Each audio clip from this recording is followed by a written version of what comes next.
Ok, mis queridos, les invito a buscar en sus Biblias en el libro de Hebreos. Vamos a considerar hoy en el capítulo 3 bajo el tema la catástrofe de dudar de la palabra por la dureza del corazón.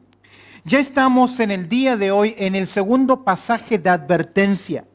Recuerda que el primero de ellos lo encontramos en el capítulo 2, verso 1 al 4, donde el escritor a los hebreos nos dice, hey, tengan cuidado de deslizarse de la palabra de Dios. Y la verdad que este desliz va a venir por descuidar la palabra de Dios en nuestras vidas. Pero hoy, a partir del capítulo 3, verso 7 al capítulo 4, verso 11, vamos a encontrar que la advertencia ahora tiene que ver con dudar de la palabra de Dios. Primero comenzamos con descuidarla y al descuidarla nos vamos deslizando, pero aquí encontramos que el escritor a los hebreos nos va a dar otro pasaje de advertencia diciéndonos, si tú te deslizas, si tú descuidas la palabra de Dios en tu vida, prontamente te darás cuenta que comenzarás ¿a qué? A dudar de lo que Dios dice en su palabra. Estas advertencias en el libro son progresivas, es decir, que cada vez vas aumentando en seriedad y en severidad. Encontramos en este libro de los Hebreos 5 pasajes de exhortación conocidos clásicamente como los 5 pasajes de advertencia. Debemos recordar siempre que estas exhortaciones tienen que ver no con personas incrédulas, sino que son a creyentes. Yo sé que hay muchos buenos hermanos que al comentar este libro dicen aquí hay pasajes, hay porciones para personas inconversas. Siempre podemos sacar una aplicación y presentar el mensaje. Pero creo que estas exhortaciones tienen que ver con creyentes. Si tú miras conmigo en el capítulo 3, verso 1, ¿cómo se dirige el escritor a sus lectores? ¿Cómo les llama? ¿Les llama qué? Hermanos, ¿qué más les llama? Santos, ¿qué más les llama? Participantes del llamamiento divino. ¿Quiénes son estos?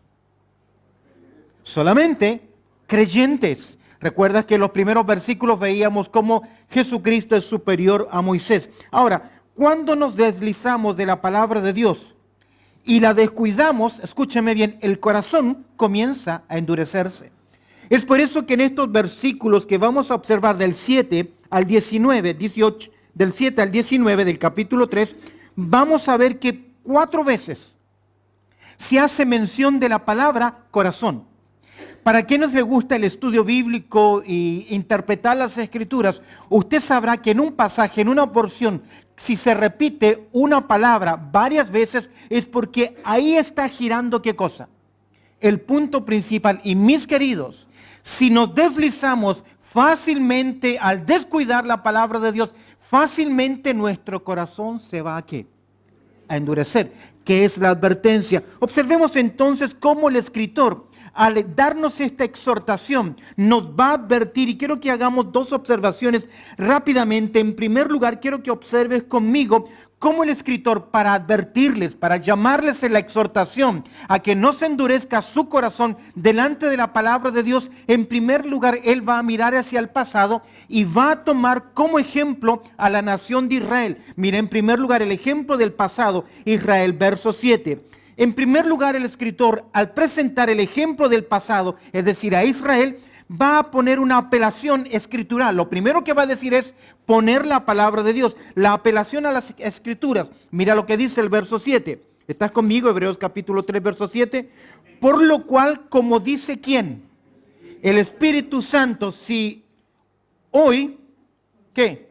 Si oyeres hoy su voz, no endurezcáis más vuestros corazones, como en la provocación en el día de la tentación en el desierto, donde me tentaron vuestros padres, me probaron y vieron mis obras 40 años, a causa de las cuales me disgusté contra esa generación, y dije, siempre andan vagando en su corazón, y no han conocido mis caminos, por tanto juré en mi ira, ¿qué cosa? No entrarán en mi reposo. Lo primero que el escritor va a hacer al presentarnos el ejemplo en el pasado, del pasado de Israel es la apelación a las escrituras. Y comienza en verso 7 diciendo lo siguiente, por lo cual como dice ¿quién? El Espíritu Santo. El escritor a los hebreos va a tomar el Salmo 95, versos 7 al 11, que es un salmo escrito por David, y va a reconocer lo que David está diciendo proviene ¿de quién? Del Espíritu Santo de Dios. Esto concuerda muy bien con lo que nosotros entendemos como la revelación de Dios. ¿Recuerdas que es Pedro quien dice en su segunda carta, en el capítulo 1, verso 20-21, que nunca la profecía fue traída por voluntad humana, sino que los santos hombres de Dios hablaron siendo ¿qué? Inspirados por el Espíritu Santo. Es por eso que la apelación a las Escrituras, por lo cual, como dice el Espíritu Santo, ¿qué cosa dice?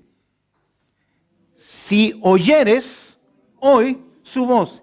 En el sentido, la frase podría equivaler, ojalá que estés oyendo, ¿qué cosa? La palabra de Dios. Déjame decirte algo, que es muy fácil congregarse, venir a la iglesia, escuchar una enseñanza, tomar un curso bíblico, conocer de verdades acerca de Dios y no estar, ¿qué cosa? Oyendo la voz de Dios. Porque creo, mis queridos, que cada vez que un hombre, una mujer, realmente oye la voz de Dios, ¿qué debe ocurrir? Deben haber cambios. El sentido acá, qué importante es entonces entender que Dios continuamente está ¿cómo? Hablando a su pueblo. Yo no puedo decirle, mis queridos, esta mañana oí acústicamente la voz de Dios. Pero sí les puedo decir que esta mañana cuando me levanté, Dios habló a mi vida. ¿Por qué? Fui a mi devocional, encontré la palabra de Dios y el Espíritu Santo de Dios que mora en mí hace audible la voz de Dios. Pero no creo en aquellas personas que dicen, hoy me habló esto, mañana me habló aquello. Dios me habla a través de ¿qué? De su palabra. ¿Por qué? Porque esa es la que ella nos dejó. Lámpara es a mis pies y lumbrera a mi camino. Ahora, si Dios está continuamente hablando a su pueblo, ¿logras realmente oír su voz? ¿Estás oyendo la voz de Dios? Ahora, Dios dijo, Salmo 119, verso 4, que cuando Él nos dejó sus mandamientos, los dejó para que nosotros los obedezcamos.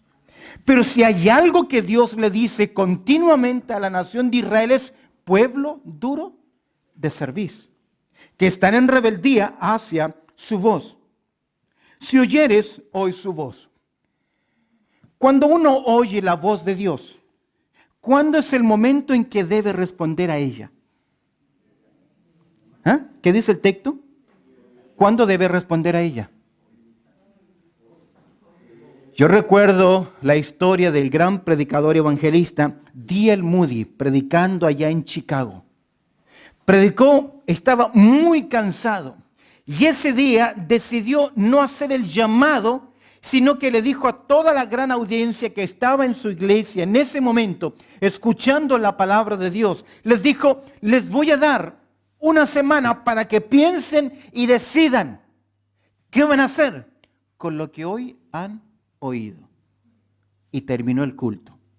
Y esa misma tarde, esa misma noche, ocurrió en Chicago uno de los incendios más grandes en los Estados Unidos. Y cientos de personas que esa noche escucharon el mensaje, no tuvieron la oportunidad de volver la semana siguiente con una respuesta hacia la voz de Dios.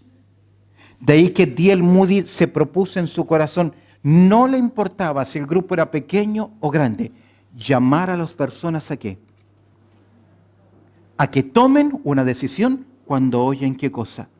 La voz de Dios. Usted que viene semana a semana y es exhortado, es advertido, es enseñado, es consolado, es animado. Cuando Dios nos muestra algo en su palabra, ¿qué estamos haciendo? El escritor lo primero que hace al poner el ejemplo de la nación de Israel en el pasado, él hace una apelación a las Escrituras y en segundo lugar, luego de apelar a las Escrituras, porque es Dios, el Espíritu Santo, a través de su palabra que está hablando a su pueblo, va a desarrollar la advertencia ejemplificada. Mira conmigo en verso 8 y 9 la advertencia ejemplificada, tomando a la nación de Israel. ¿Qué les dice el verso 8?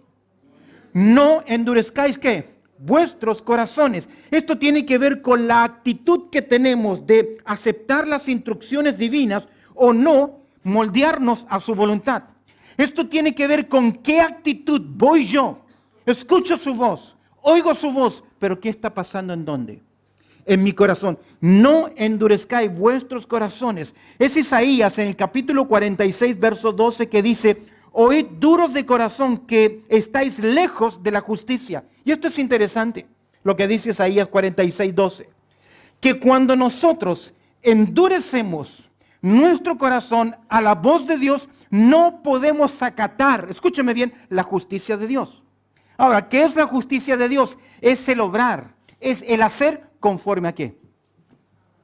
A su palabra, no a la nuestra. Porque usted puede decir, mis acciones son correctas y en conciencia las estoy haciendo bien. Isaías 64, 6 dice que todas nuestras justicias delante de Dios como son. Como un trapo de inmundicia. Pero aquí tenemos, no endurezcáis, ¿qué cosa? Vuestro corazón. La dureza de corazón tiene que ver con esa cerviz, con esa dureza en mente, que tiene que ver con resistirse a la voluntad de Dios. Varias veces en mi ministerio, y posiblemente a usted le ha ocurrido, que Dios le dice o estamos enseñando, exhortando a alguien a que haga esta forma porque Dios lo dice y ella o esa persona dice, yo hago las cosas como a mi manera. ¿Qué está reflejando? Lo que dice el escritor, dureza de corazón. Y agrega ahora, es por eso que vemos en segundo lugar la advertencia, ahora es ejemplificada, es decir, el escritor la demuestra por la propia experiencia de ¿quién? ¿Cuál es el primer punto? El ejemplo de Israel en el pasado, y agrega el texto como en la provocación en el día de la tentación, ¿en dónde? En el desierto, en aquel momento en Sin, en Meriba, cuando ellos le reclaman a Dios, le reclaman a Moisés, oye Moisés, tenemos sed, queremos beber. Y ellos comienzan y Moisés va a Dios y le dice, Dios, tienes que hacer algo porque el próximo paso ellos me van a apedrear. ¿Qué hicieron ellos? ¿Cuál fue la actitud de ellos? ¿Qué hicieron para con Dios? ¿Comenzaron a qué? ¿Qué dice el texto?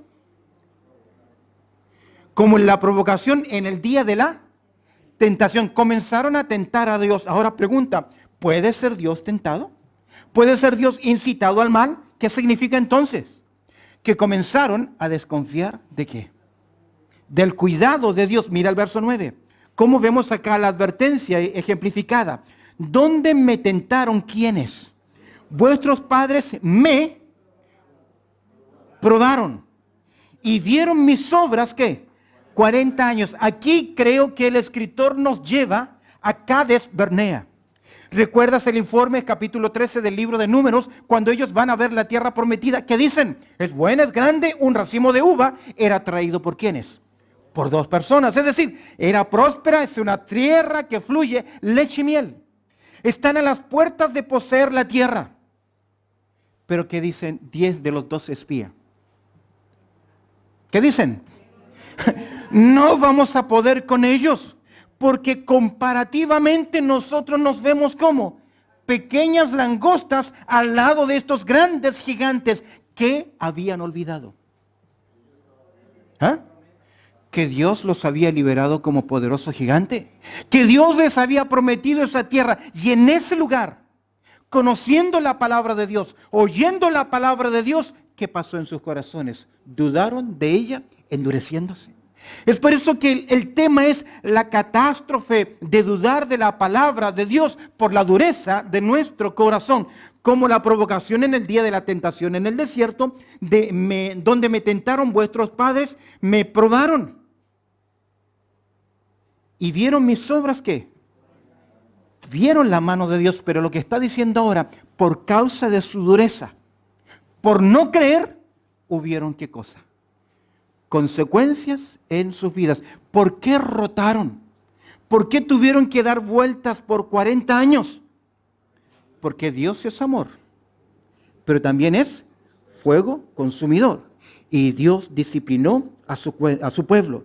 Mira conmigo, estamos en el primer punto, el ejemplo del pasado, advirtiéndonos. Eso es un pasaje de advertencia, donde el escritor a los hebreos nos dice, cuida tu corazón, mira tu corazón. Una cosa es deslizarse, pero otra cosa es endurecer el corazón ante la palabra de Dios. Y para advertirnos nos presenta en primer lugar el ejemplo del pasado, la nación de Israel. Él ya ha apelado a las Escrituras, ha hecho ahora una advertencia mostrando el ejemplo en la nación de Israel. Mira ahora la reacción de Dios. ¿Cuál fue la actitud de Dios hacia la rebeldía de su pueblo?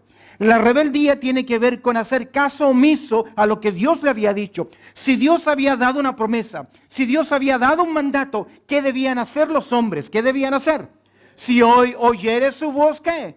No endurezca. ¿Y cuándo endurecemos nuestro corazón? Cuando no obedecemos, ¿qué cosa? Lo que Dios está diciendo. Verso 10. ¿Cuál es la actitud de Dios? Míralo conmigo. A causa de los cuales, ¿qué dice Dios? Me disgusté con esta generación.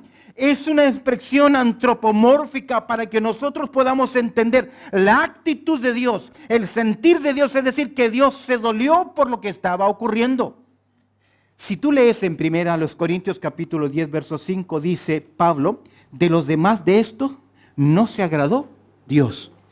Es como a veces nuestros hijos toman decisiones, cometen acciones que no estamos de acuerdo con ellos. Eso no significa que no les amamos. Eso no significa que los expulsamos. Pero ¿qué pasa en nuestro corazón? ¿Qué produce en nuestro corazón? Por eso se dice que cuando son pequeños los hijos producen dolor de espalda porque cuesta ¿qué? Cargarlos. Pero cuando son más grandes el dolor no es en la espalda, sino que ahora es en el corazón por las decisiones que comienzan a tomar. ¿Qué dice Dios? ¿Cuál fue la actitud de Dios? A causa de los cuales me disgusté contra esta generación y dije, siempre andan ¿qué? Vagando en su corazón. Es un pueblo que tiene la tendencia en su corazón a extraviarse de Dios. Yo lo digo a través de los años de ministerio. Personas que escuchan semana a semana la palabra de Dios, oyen lo mismo que usted, las mismas enseñanzas y andan siempre que en su corazón. ¿Cómo dice el texto? Vagando. ¿Qué es la idea? Nunca encuentran el camino, las acciones que son correctas y no han conocido, dice, ¿qué cosa? Mis caminos. ¿Por qué?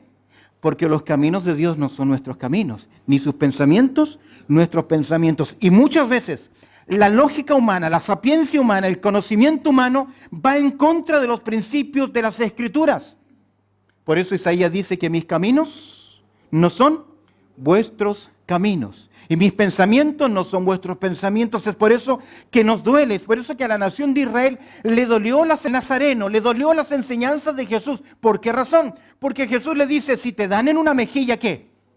Pero ¿cuál es nuestra soberbia? ¿Cuál es nuestra reacción? Jesús nos enseñó, ama a tu enemigo, bendice al que te maldice. ¿Y cuál es nuestra reacción natural?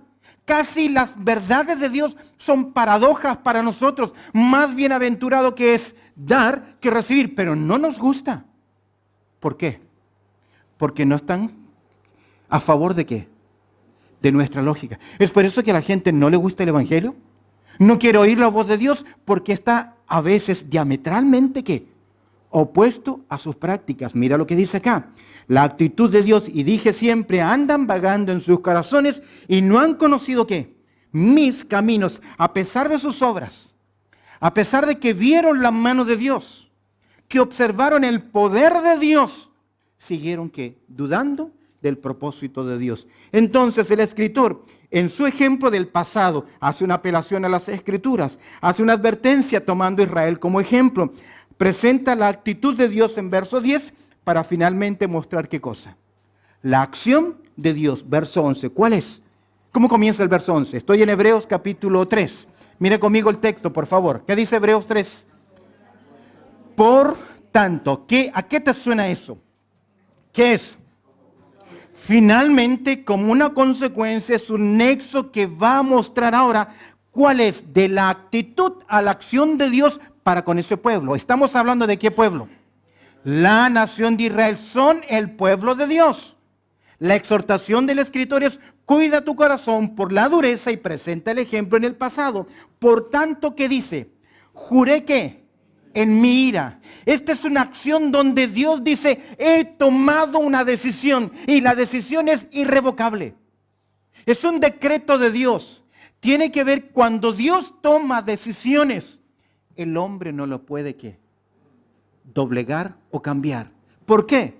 Porque ¿qué son las naciones? ¿Qué es el mundo entero ante Dios?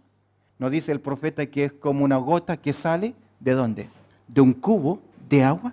¿Qué es una gota de un gran cubo de agua? ¿Qué es una gota afuera?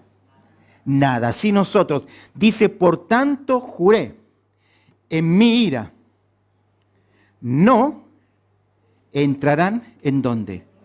En mi reposo. La determinación divina fue que ese grupo de hombres, vamos a ver en Deuteronomio capítulo 2, verso 14, que eran todos los hombres de guerra, toda una generación, todos aquellos hombres mayores que podían participar en el ejército, Dios dijo, en su ira, a causa de su dureza, a causa de su incredulidad, no les voy a permitir, ¿qué cosa? Que entren ¿en dónde? En mi reposo. El reposo no es el cielo, el reposo es la Canaán, el reposo tiene que ver con el lugar de bendiciones, tiene que ver con el lugar de servir, tiene que ver con la prosperidad, con el propósito de Dios en su vida. Aquí encontramos de parte de Dios una acción disciplinaria. ¿Y qué ocurrió por 40 años? Toda esa generación, con la excepción de ¿quiénes? Josué y Caleb. Dos hombres que cuando entran a la tierra prometida ya están por sobre los 80 años, pero aún se mantienen ¿qué? Con vigor, pero el resto de sus compañeros, de su generación, 40 años, vagaron en el desierto y Pablo agrega en 1 Corintios capítulo 10, verso 5, quedaron postrados en el desierto. No significa en ninguna manera que perdieron su salvación. ¿Por qué? Porque desde el momento en que ese grupo aplicó la enseñanza del Señor tocante al cordero, cuando ellos tomaron un hisopo y aplicaron la sangre de ese cordero que comerían en esa noche al dintel de las puertas, ellos ya habían tomado el paso de fe. Ellos son un pueblo redimido porque creyeron a Dios. Anticipadamente vieron el sacrificio del cordero pascual. Son creyentes, son hijos de Dios. Pero no entraron ¿a qué? Dice el texto, ¿a dónde? En mi reposo.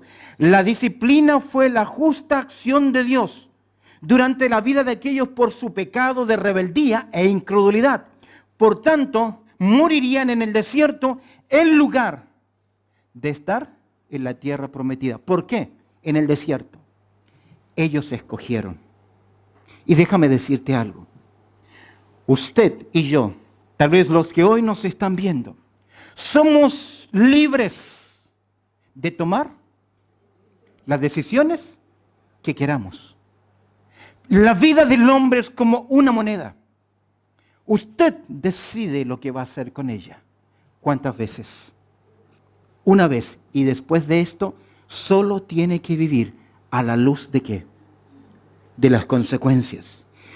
Los que han estado en el ministerio sabemos esto, que muchas veces cuando tenemos que aconsejar y ayudar a alguien, ya no es mucho más lo que podemos hacer. ¿Por qué? Porque ya están viviendo ahora ¿qué? A la luz de las consecuencias, y el pasado no se puede ¿qué? Cambiar. Ya no podemos volver atrás. Hemos visto en este tema la catástrofe de dudar de las palabras, de la palabra de Dios por la dureza del corazón. El segundo pasaje de advertencia, Hebreos capítulo 3, versos 7 al 19, ya el escritor nos ha presentado en primer lugar el ejemplo del pasado. Israel ha hecho una apelación a las Escrituras, ha hecho una advertencia ejemplificando Israel, ha mostrado la actitud de Dios y de la actitud de Dios vemos cuál fue qué cosa, la acción de Dios. Miremos ahora en segundo lugar al terreno que el escritor nos quiere llevar a usted y a mí. Ya nos ha hecho mirar el pasado, ahora nos hace mirar ¿qué?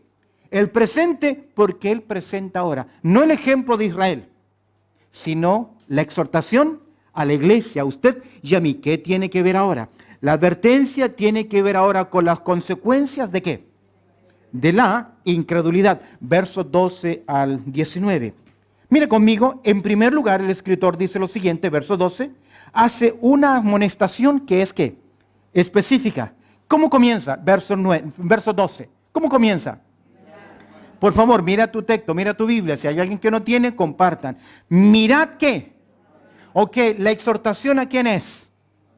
A creyentes. Y el término mirad significa, hey, presta mucha atención.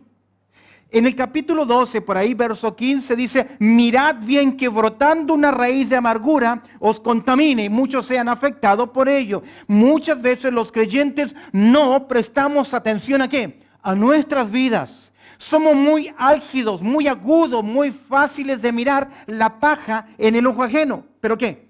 No ver nuestra propia viga en nuestros ojos. Hay un dicho que dice, conforme a las rayas del tigre, juzga, más o menos por ahí es. ¿Lo entiende? A veces nosotros juzgamos a los demás por lo que nosotros hacemos. Si usted es medio carnalcito, medio mundanito para pensar y actuar, usted va a creer que todos actúan ¿qué? De la misma forma que usted. Eso en psicología se llama proyección. Cuando no aceptamos nuestros problemas y se los cargamos y somos agudos en verlos en ¿quiénes? En otras personas, y nos escandalizamos cuando nosotros mismos somos ¿qué?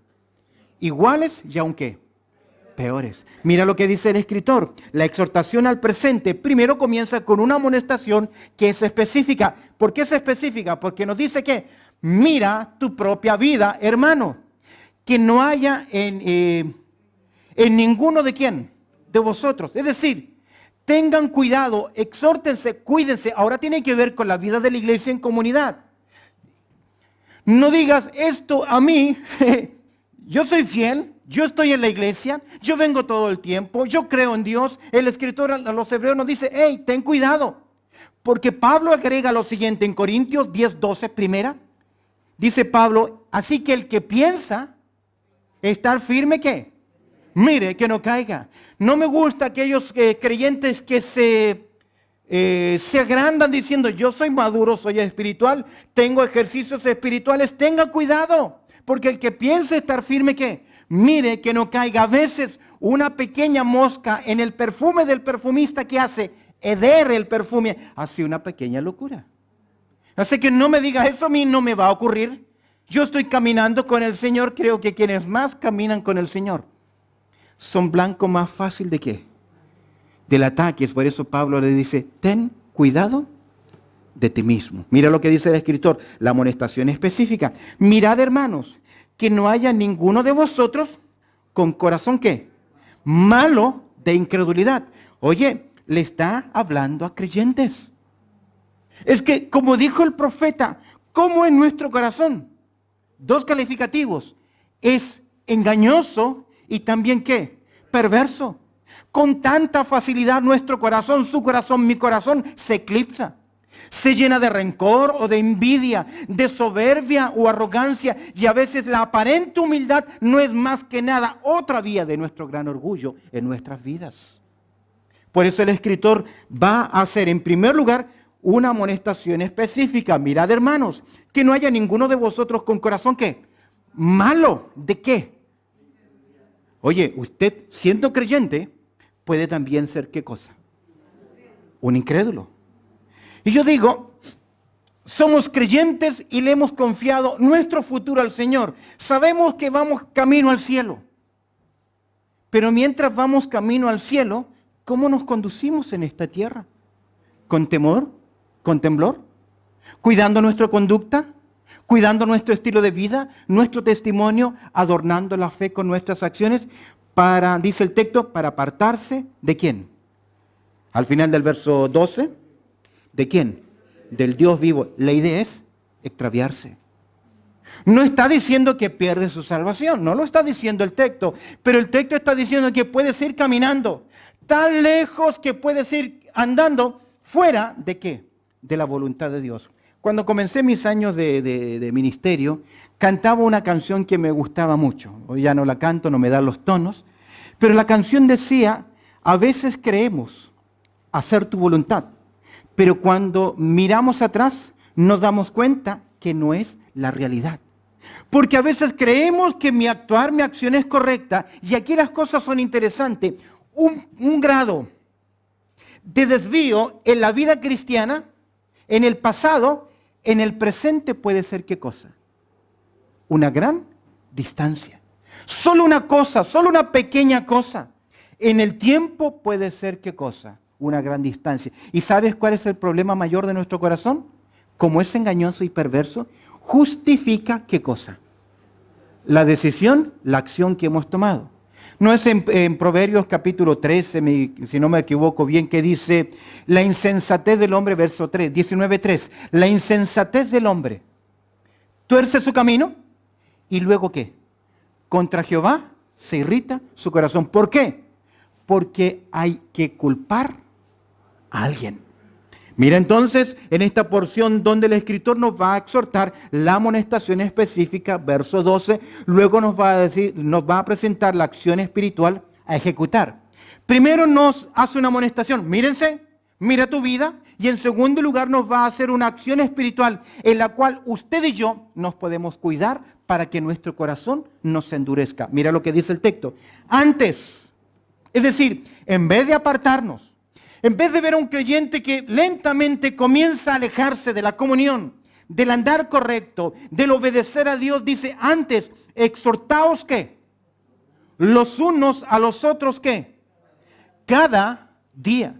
Qué interesante esta exhortación que tiene que ver, oye, mira a tu hermano, pero no para condenarlo, no para criticarlo, sino para ¿qué? Esta palabra exhortar conlleva la idea de procurar el cambio en la otra persona, de advertir, de consolar. Muchas veces no son solo nuestras advertencias, también es nuestro consuelo, nuestro compañerismo. Y a veces ni siquiera necesitamos decir absolutamente nada, sino que sencillamente ese hermano, esa hermana, que tal vez se está desviando por desgracias, por problemas, por desilusiones, lo único que necesita es la presencia de un buen amigo, de un buen hermano. Un buen abrazo en la comunión del Señor que le diga, hermano, yo estoy contigo, lo que tú necesites. Dice el texto, antes exhortados los unos a los otros. A nosotros nos gusta, me incluyo, ponerle los puntos a las íes. ¿Entiende la idea? Arreglarle la vida a los demás. Pablo enseña bien, interesantemente en Gálatas capítulo 6, verso 7. Vosotros que sois ¿qué? Espirituales. Restauradle con ¿qué? Con espíritu de amor y de mansedumbre. Y luego agrega, considerándoos a vosotros mismos. Mi abuela decía un dicho, yo no le creo a esa persona porque tiene tejado de vidrio. ¿Entiende la idea? A veces somos muy buenos para exhortar, cambiar a los demás, cuando nosotros tenemos todo un terreno que es quebradizo. ¿Qué es la idea? Estamos comprometidos o tal vez aún estamos ¿qué? Peor que la otra persona. Yo recuerdo y les he contado antes la historia de aquel muchacho, un creyente nuevo que se había convertido, que personalmente creí que no era tiempo para que fuera a un seminario bíblico a estudiar porque le faltaba crecer, un discipulado, vida de iglesia. Y él era de trasfondo, era un delincuente. Y llegó a estudiar ahí y en una de sus luchas se compró cuando fue al pueblo una revista de pornografía. Y ella en pleno seminario estaba ahí en su cuarto, medio escondido, mirando las pictures, y otro hermano de afuera lo vio. Y desde el otro lado de la ventana afuera le comenzó a gritar, pecador, pecador, pecador. Hizo tal escándalo y entró corriendo y llamando a personas, miren el pecador y todo lo demás. Finalmente lo que logró este creyente que llevaba 3 años comparado con el que llevaba 1 año de estudio, logró que este muchacho que estaba con esa lucha se fuera. Pero lo extraño fue que este muchacho que le gritó, pecador, pecador, antes de retirarse del seminario, se había robado las cintas originales de música porque le gustaba cantar. Y se las encontraron en su maleta. Y él se las llevaba porque quería ministrar al pueblo del Señor. Pero se estaba ¿qué? ¿Te das cuenta que a veces somos así? Apuntamos a los demás sin darnos cuenta, como vuelvo a decir una palabra de mi abuela, tenemos yayitas en nuestras propias vidas. ¿Qué dice el escritor? Exhortaos los unos a los otros cada día entre tanto que se dice que hoy, porque hay un tiempo. Me llama mucho la atención, quiero que marques ahí en Proverbios capítulo 9, verso 8, mira lo que dice. Proverbios capítulo 9. Mira el versículo 8, Proverbios capítulo 9, versículo 8. ¿Lo tienes? Amén. Mira lo que dice. No reprendas al escarnecedor para que no te aborrezca. Corrige al sabio y te amará. Oye, qué interesante. Y aquí, Proverbios capítulo 9, verso 8, aquí se ve, se prueba ese creyente que es exhortado, que es corregido, si hay qué cosa, madurez o no. Porque el texto dice, no reprendas a quién. ¿Por qué? Al escarnecedor, porque va a reaccionar. ¿Y cómo va a reaccionar? Condenatoriamente, ¿qué dice el texto? Para que no te aborrezca. Por el contrario, ¿qué? Corrige al sabio. Y ese creyente sabio, cuando es exhortado con amor o corregido, ¿qué va a hacer? ¿Qué va a hacer? Va a decir, hermano, ¿qué? Gracias. Por eso el escritor dice, cuidémonos la acción espiritual a ejecutar, para que ninguno de vosotros, ¿qué?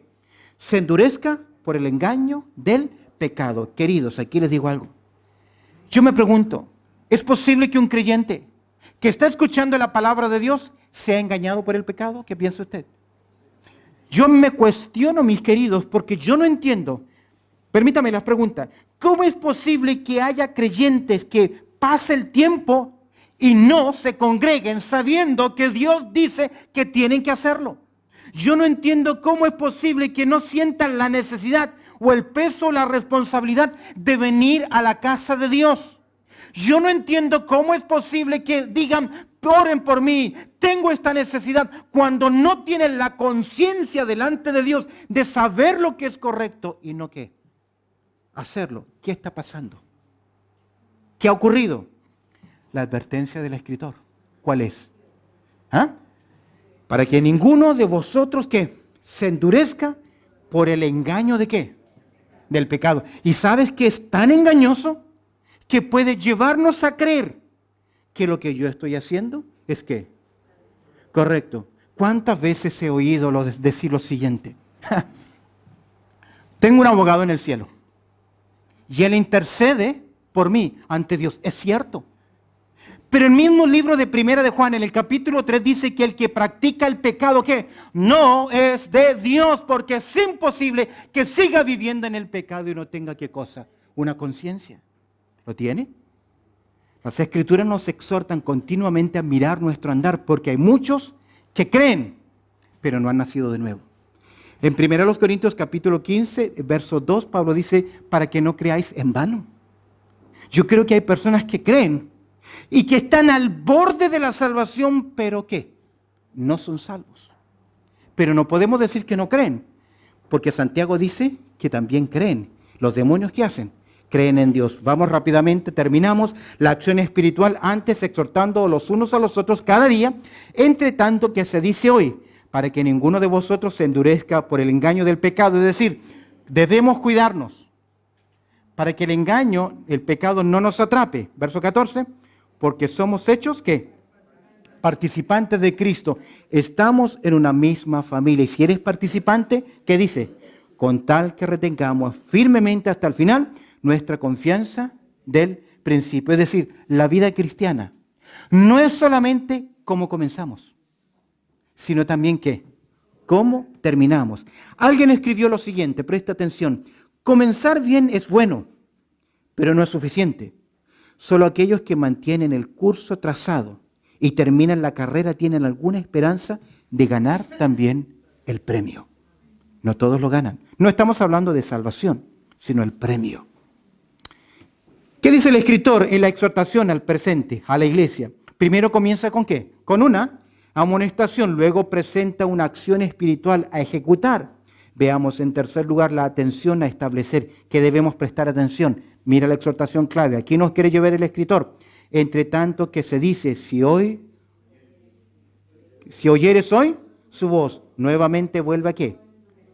A repetir. ¿Por qué? Porque es fácil oír y no prestar atención. No endurezcáis vuestros corazones como en la provocación. Verso 16. ¿Quiénes fueron los que habiendo oído le provocaron?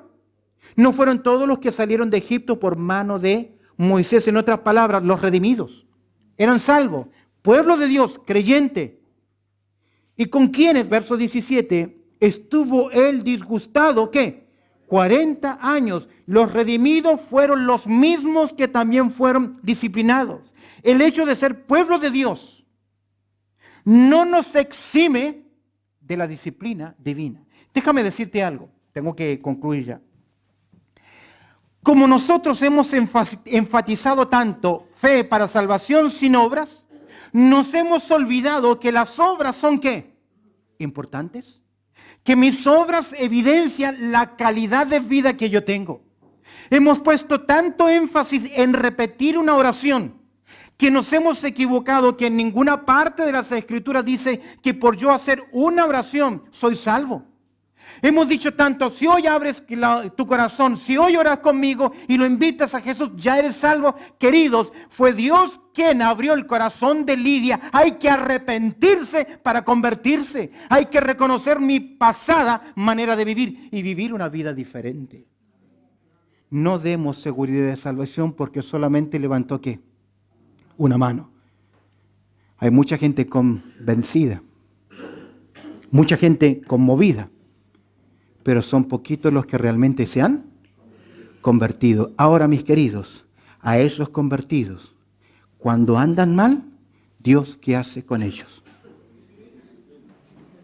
Pone su mano, disciplina. Son redimidos porque salieron con Moisés. ¿Y con quienes estuvo él disgustado? ¿Cuánto tiempo? 40 años. Durante esos 40 años, ¿qué comieron? ¿Por qué comieron maná? Porque eran sus hijos. ¿Y Dios siguió qué? Proveyendo para ellos.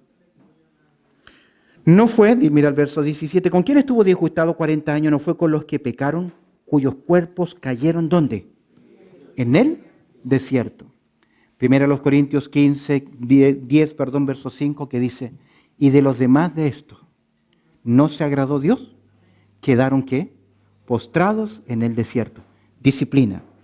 La advertencia final, ¿cuál es? Advertencia, examinar. ¿Y a quienes juró que no entrarían en su reposo, sino aquellos que desobedecieron, no entraron? Mira el verso 19. Y vemos que no pudieron entrar a causa de ¿qué? De la incredulidad. No dice que perdieron su salvación, pero no pudieron disfrutar de ¿qué? De la vida con propósito. Para mí Canaán es el lugar de bendición, es el lugar de servicio, es la oportunidad de poder servir a Dios en esta tierra. ¿Pero qué ocurrió con ellos? No pudieron entrar. ¿Será que eso le puede ocurrir a creyentes? Que son creyentes, pero a la vez son culpables de incredulidad. ¿Qué hace Dios? Por eso el escritor nos ha dicho cuál es el tema de este estudio. La catástrofe de dudar de ¿qué? De la palabra de Dios por la dureza del corazón. Hay una catástrofe acá porque fueron disciplinados por Dios. Recuerda que el Señor dice que todo buen pámpano que no da buen fruto es cortado. ¿Recuerdas que la iglesia en Corinto, en 1 Corintios capítulo 5, dijo, el tal sea ¿qué?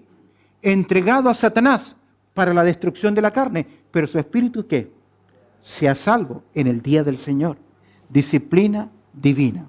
Por eso necesitamos del cuidado nuestro. El escritor continuará en el capítulo 4 con esta interesante exhortación, pero, queridos, tomemos ejemplo. Cada vez que oigamos la palabra de Dios, prestemos atención y Dios espera obediencia hoy, no mañana. Amén. Añada el Señor su bendición a su palabra. Oramos. Bendito Padre Celestial, te agradecemos en esta mañana, Señor, que nos permites poder estudiar tu palabra. Te agradezco, Señor, por este lindo tiempo, por mis hermanos presentes. Oro también por aquellos que oirán esta enseñanza o verán esta enseñanza. Que cuides también su corazón, y nos adviertes a través de tu palabra de no pecar. Nos adviertes de dudar de tu palabra, porque cada vez que vamos dudando de ella, nuestro corazón se va endureciendo. Ten, Señor, tu misericordia y que tu Espíritu Santo añada la aplicación necesaria a nuestro actuar, a nuestro andar. Pues oramos dándote gracias a través del precioso nombre de Cristo Jesús. Amén y amén.